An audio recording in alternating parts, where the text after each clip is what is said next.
Hello दोस्तों, स्वागत है आप सभी का एक और नए वीडियो में। इस वीडियो में हम बात करने वाले हैं जामताड़ा चौकीदार भर्ती में जो कोर्ट केस का खतरा मंडरा रहा था, वो कोर्ट केस अब हो चुका है और कोर्ट के द्वारा डीसी मैम तक एक नोटिस भी भेजा जा चुका है। तो चलिए वीडियो करते हैं शुरू और बात करते हैं कि क्या क्या अभी तक हुआ है। तो जैसे कि आपको पता है कि जामताड़ा प्रक्रिया जो चौकीदार भर्ती का प्रक्रिया जो चल रहा था, उसमें जो फिजिकल होना था वो हो चुका है। अब रिजल्ट का इंतज़ार है और मेडिकल टेस्ट होना बाकी है।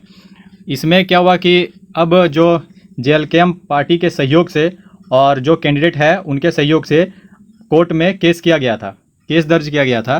तो अब क्या हुआ, देखिए, कोर्ट ने इस भर्ती प्रक्रिया को लेकर जामताड़ा डीसी को ईमेल के माध्यम से नोटिस भेजा है। एक नोटिस भेजा गया है कोर्ट के द्वारा डीसी मैम को। नोटिस में कहा गया है कि भर्ती प्रक्रिया पर तत्काल रोक लगाई जाए, क्योंकि अभी फैसला होना है। अब फैसला होगा उसके बाद। देखिए दोस्तों, यही वो एप्लीकेशन है जो जेएलकेएम पार्टी के द्वारा, मतलब जो डीसी मैम है, उन तक पहुंचाया गया है। इसमें क्या लिखा हुआ है, उन्होंने क्या कहा है, ये देखिए। निवेदन पूर्वक कहना है कि हम लोगों ने माननीय उच्च न्यायालय में चौकीदार बहाली परीक्षा 2025 का ज्ञापन संख्या इतना में की गई अनियमितता के लिए इस परीक्षा को रद्द करने के लिए हम लोगों ने माननीय उच्च न्यायालय में रीट याचिका दायर किया है, जिसके संबंध में आपको भी 16/5/2025 को ईमेल के माध्यम से माननीय उच्च न्यायालय के द्वारा आपको नोटिस भेजा जा चुका है। मतलब जो डीसी मैम को है वो उच्च न्यायालय की तरफ से, मतलब जो नोटिस है वो ईमेल के थ्रू भेजा जा चुका है। तो फिर इन्होंने लिखा है कि आपसे नम्र निवेदन है, उपरोक्त रीट याचिका जो है के लंबित रहने के दौरान चौकीदार नियुक्ति के आगे की प्रक्रिया को रोका जाए। इसके लिए आपका सदा आभारी बना रहूँगा। इसमें इन्होंने यही कहा है कि कोर्ट में तो केस हो गया है और कोर्ट के द्वारा आपको ईमेल भी किया गया है, उस हिसाब से इसमें रोक लगनी चाहिए। ये अभी जेएलकेएम के द्वारा कहा गया है। तो अब देखते हैं क्या होता है। तो इसमें अब देखिए, इसमें हम कह सकते हैं कि भले ही रिजल्ट आ जाए, लेकिन कोर्ट के आदेश देने पर भर्ती रुक सकती है। जी हाँ दोस्तों, अगर रिजल्ट भी आ गया ना तो ज्वाइनिंग नहीं होगा, क्योंकि अभी कोर्ट केस हो चुका है। तो जब तक कोर्ट फैसला नहीं देगा तब तक कुछ नहीं हो सकता है। तो अभी ये भर्ती प्रक्रिया में मान लीजिए कि मेडिकल हो गया, डॉक्यूमेंट्स वेरिफिकेशन हो गया, रिजल्ट आ गया, तो ज्वाइनिंग के लिए आपको थोड़ा और इंतजार करना पड़ेगा, क्योंकि अभी कोर्ट का फैसला अब आएगा, उसके बाद ही कुछ होगा। तो अभी ये कोर्ट की तरफ से नोटिस डीसी मैम तक पहुंच चुका है। तो अब जो है यहाँ पर डीसी मैम के लिए ये फर्ज बनता है कि ये भर्ती प्रक्रिया पर रोक लगाई जाए। अब देखते हैं क्या होता है। अब इसमें आगे जो जेएलकेएम पार्टी है उन्होंने ज्ञापन सौंपा है, मतलब एक एप्लीकेशन लिख करके डीसी मैम को पहुँचाया है।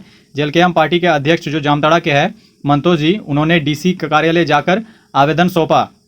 आवेदन में मांग की गई कि कोर्ट के आदेश को गंभीरता से लेते हुए प्रक्रिया को रोका जाए। ये अभी मांग किया गया है, क्योंकि वो जो जेएलकेएम पार्टी के अध्यक्ष है उन्होंने कहा है कि जो डीसी का जो पावर है उसके थ्रू से ये भर्ती प्रक्रिया को पूरा नहीं कर सकते हैं। इसमें मतलब कोर्ट का अगर आदेश आया है तो इसको रोकना अनिवार्य है। ये बात अभी जेएलकेएम पार्टी अध्यक्ष की तरफ से कहा गया है। पार्टी का कहना है कि अगर कोर्ट ने रोक लगाई है तो प्रशासन को उस आदेश का पालन करना चाहिए। अब देखते हैं इसमें क्या होता है। भर्ती को लेकर युवाओं में असमंजस। देखिए क्या हुआ कि जो पॉइंट है, बहुत सारे अभ्यर्थी इस प्रक्रिया में शामिल हो चुके हैं और अब भविष्य को लेकर चिंतित है। मतलब कि देखिए, इतना दिन के बाद एक तो भर्ती आ रहा है झारखंड में, उसमें भी अभी ये सब खतरा मंडरा रहा है। तो अब ये है कि अब इंसान करे तो क्या करे। अब वो आगे का तैयारी करेगा कि इसका रिजल्ट का इंतजार करना पड़ेगा उसको। अब इसमें इतना गड़बड़ी हुआ है कि इसके लिए तो कोर्ट केस होगा ही। अब कोर्ट केस हो गया तो फिर अब इसके लिए भी रुकना पड़ेगा। तो ये काफ़ी चिंता का विषय है। कोर्ट का फैसला आने तक स्थिरता बनी रह सकती है।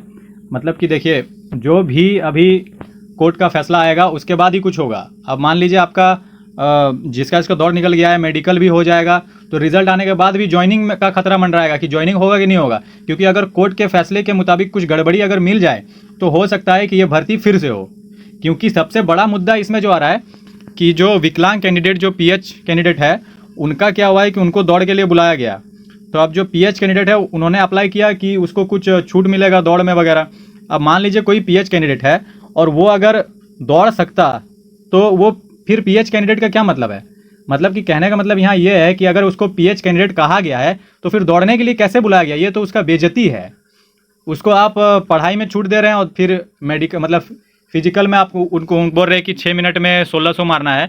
तो जब अच्छा लड़का सब 6 मिनट में 1600 नहीं कर पा रहा है, तो जो विकलांग है वो कैसे करेगा। इन सब चीज़ों को लेकर अभी बात होगा। अब कोर्ट में क्या फैसला देता है इसका इंतजार करना पड़ेगा। सभी की निगाहें अब प्रशासन पर और कोर्ट के अगले कदम पर है कि क्या होता है। लेकिन यहाँ ये बात तो एकदम कंफर्म हो गया कि ये भर्ती रुकेगी हो सकता है कि ज्वाइनिंग के लिए बहुत ज़्यादा टाइम लगे, या हो सकता है अब कोर्ट क्या करेगा, अब कोर्ट के ऊपर सब कुछ डिपेंड है। कोर्ट चाहे तो इसको कैंसिल भी कर सकता है, या फिर सब कुछ रफा दफा करके जो भर्ती प्रक्रिया चल रही है उसी हिसाब से चला सकता है। सब कुछ निगाहें कोर्ट के ऊपर है। जैसे ही कोर्ट का कोई फैसला आता है आपको बता दिया जाएगा। फिलहाल तो भर्ती प्रक्रिया चल रही है, उसको लेकर आपको मतलब कोई भी जानकारी आएगा तो आपको बता दिया जाएगा। चैनल को सब्सक्राइब करके रखिए ताकि आगे की जानकारी मिस ना हो। मिलते हैं नेक्स्ट वीडियो में। Take care and good bye.